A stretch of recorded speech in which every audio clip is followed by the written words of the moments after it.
Let's talk about the reality of running a mid-sized medical practice in New York today. You hire a front desk coordinator, spend weeks training them, and almost as soon as they're up to speed, they leave. The remaining team gets stretched thin, and the cycle repeats.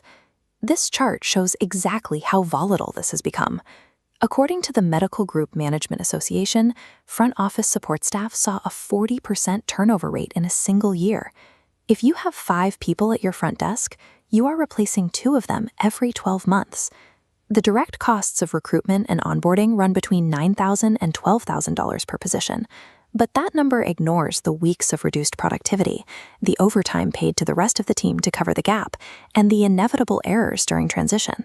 When you factor in those ripple effects and the hit to patient service, healthcare staffing consultants estimate the true replacement cost can reach up to $30,000 for every single frontline vacancy.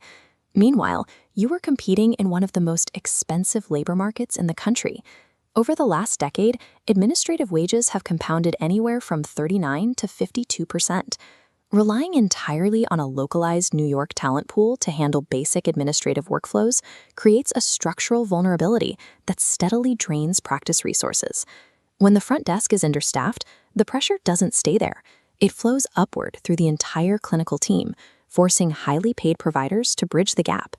This donut chart breaks down the average physician's 57.8-hour workweek based on recent American Medical Association data. Notice this highlighted slice.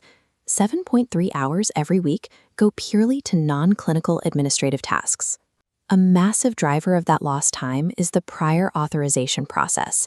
On average, practices complete 39 prior authorization requests per physician each week, consuming 13 hours of combined physician and staff time.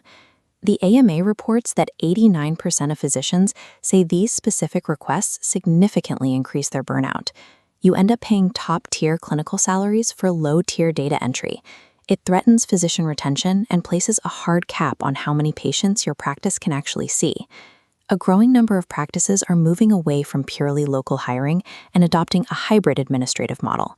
They keep a lean, in-house team strictly dedicated to the physical patient experience, greeting people and managing the waiting room, and migrate all the background tasks to virtual medical assistants. Think about the typical front desk. When you bundle physical check-ins, phone scheduling, and insurance verification onto 1 or 2 people, you get high call abandonment rates and inevitable bottlenecks. By separating these workflows, a dedicated virtual staff member handles incoming calls and prior authorizations continuously, with 0 office interruptions. Practices that build strict approval gates into separated processes report fewer claim denials and higher patient satisfaction scores. Virtual medical assistants from specialized providers like Staffingly arrive pre-trained on healthcare workflows, fluent in major EHR platforms, and strictly HIPAA certified. By separating tasks based on whether they actually require a physical presence, you isolate your practice from local turnover shocks and stabilize your entire patient intake process. You might be wondering how a remote team plugs into your daily operations without causing friction. Modern virtual workflows map directly into your existing EHR system rather than creating disjointed parallel processes. To do this safely, these providers maintain an enterprise-grade data security posture, holding SOC 2 Type 2, ISO 27001, and HITRUST certifications.